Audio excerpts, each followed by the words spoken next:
Colonialidad, descolonialidad, crítica epistémica y educación contrahegemónica. Les voy a contar lo que me enseñó mi papá cuando me contaba sobre su pueblo natal, allá en el sur del estado Bolívar, el Callao. Tengo pocos minutos para esta presentación. No voy a citar a Miñolo ni a Dussel y tampoco a Quijano. No porque no sean importantes, sino porque quiero hacer lo que nos enseñó Simón Rodríguez.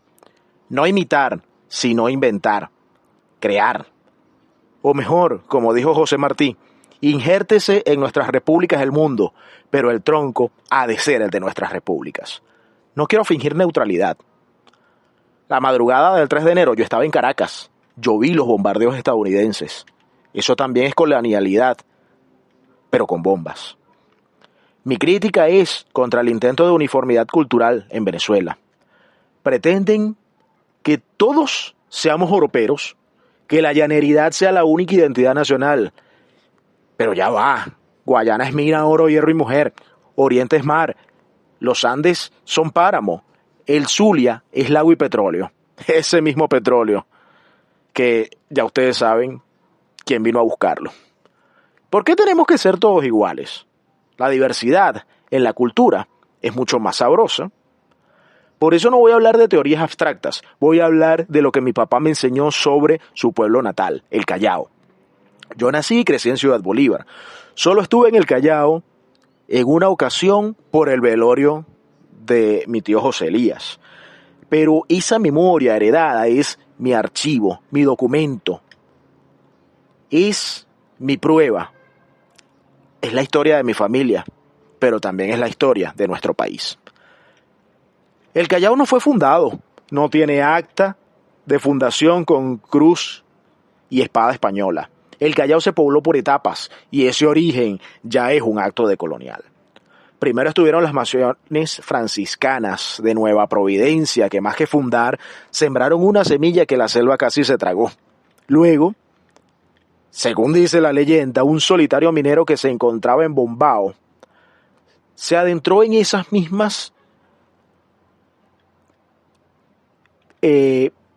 espacios de enorme verdor para perderse en el intento de encontrar oro. Y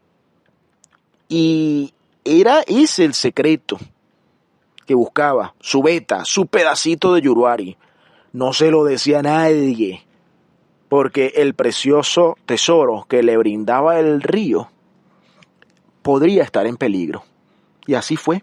Después vinieron las compañías mineras, con ellas antillanos, franceses, holandeses, ingleses, gente que hizo del Callao su casa.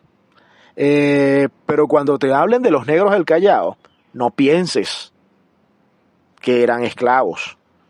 Era gente libre, que no venía huyendo. Llegaron con las compañías como trabajadores libres. Y con ellos, una clase muy especial de trabajador, la madama. La madama no es aquella misma que nos narra Gabriel García Márquez, que llevaban a ciertos espacios a vender la caricia. No, y tampoco las que regentaban los prostíbulos en la ciudad de Buenos Aires, allá en Argentina, esas de las que nos cuentan los tangos. No son las mismas madamas. Nuestras madamas eran matronas negras que hablaban en inglés o francés. Sobre todo a las que hablaban francés les decíamos madame. Vinieron al servicio doméstico de las casas de los caporales. Ejemplos son de moralidad, trabajo honesto, carácter incorruptible. Ellas trajeron el pan de madama. No sé si se parezca al pan de muerto mexicano o al panetón italiano. Habría que probarlo. Pero lo importante es que ellas, siendo extranjeras, se volvieron el pilar de la casa callaoense. En el Callao, originalmente se conversaba en inglés. Todo el que hablaba inglés, hasta hace pocos años, era llamado madamo. O en el caso de las mujeres, la madama. Esto como un reconocimiento a la respetabilidad de estos que, usando una lengua extranjera, era gente trabajadora. Nada que ver con el musiú, ni con aquel al que le decimos Green, go home. porque el madamo y la madama son parte de nuestra cultura. En el Callao está la iglesia anglicana. Sí, la iglesia anglicana, que es la fe oficial del Reino Unido. Pero la patrona del pueblo es la Virgencita del Carmen, la Virgencita Católica, la patrona de mi primera comunión. Y existe además en el Callao la francmasonería, con su rito escocés, antiguo y aceptado.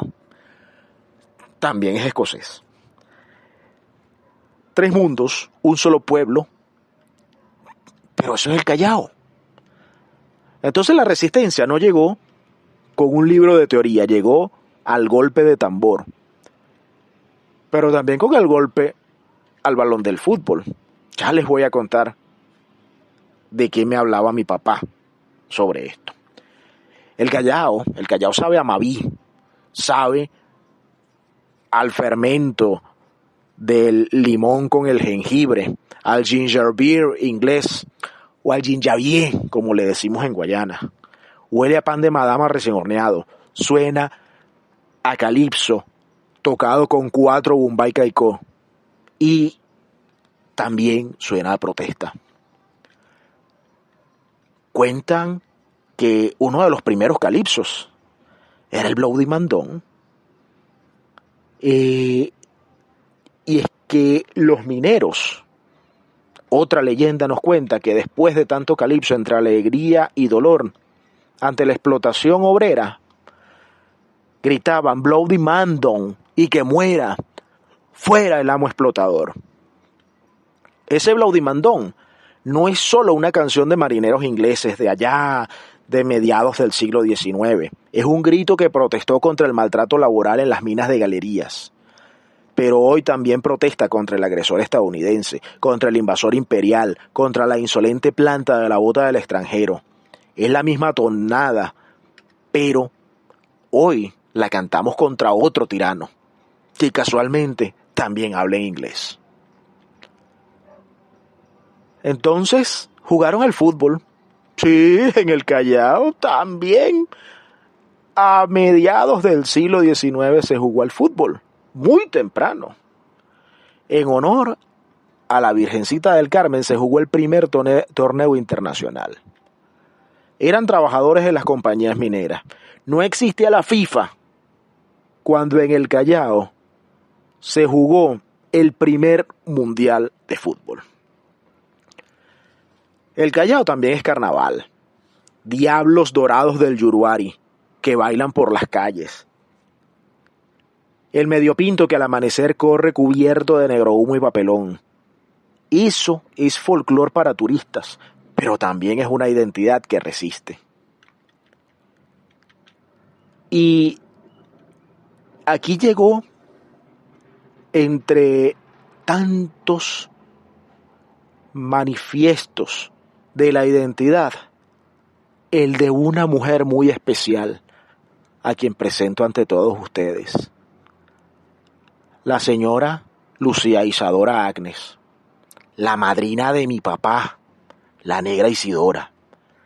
Ella no vestía lujosos trajes de madama. Isidora vestía de caqui, con amplio sombrero de paja y con alpargatas. Fue minera, luchadora social, dirigente política, la madrina por derecho de todo el que naciera sobre esta tierra dorada del Callao. Isidora is Callao Calypso Queen, pero no cualquier reina de casino, porque el calipso del Callao no es música de salón. El calipso es música de carnaval, de calles, con el conjunto de Design People, la misma gente, los mismos de siempre, los que resisten con energía. Una de las muchachas a las que le enseñó la tradición fue a Madama Lulú Basanta. Madame Lulú viste con el esplendor de todas las madamas. Ella sí lleva joyas, turbantes, las faldas coloridas. Cuando ha sido necesario defender Guayana, cuando Inglaterra quiso meterse con lo nuestro, allá se escuchó la voz de Lulú. Guayana es oro Hierro, mujer, Orinoco al norte, Brasil por el sur, Esequibo al este y Colombia al oeste. Eso no es una clase de geografía cualquiera, es soberanía. Es una declaración mediante la que recuerda que el Esequibo es nuestro. Anacoco también, y si el imperialista inglés se opone, pues ya tendremos que proceder. Ustedes me preguntarán qué es lo que nos falta hoy en medio de esta complejidad que nos trae el 3 de enero. Lo necesario es dejar de admirarlo de afuera y aprender a mirar lo nuestro, pero con ojos de asombro. Nos falta entender que la descolonialidad no es una teoría que se importa, sino una práctica que se reconoce en las barriadas, en los nichos de resistencia cultural, en los pueblos mineros que cantan los calipsos para espantar al amo. Antillanos y franceses del Callao hicieron casa, con corazón africano se amalgamaron en masas. Admiramos que los alemanes en la colonia Tovar sigan siendo alemanes, pero no sabemos ser venezolanos desde nuestros regionalismos. Pretendemos una uniformidad donde la diversidad es mucho más sabrosa. Eso me enseñó mi papá sobre su pueblo, no una teoría, sino una forma de estar en el mundo. El Callao me enseñó que ser venezolano no es ser uniforme, es ser, como dice Design People, la misma gente, resistencia, mina, oro, hombre y mujer.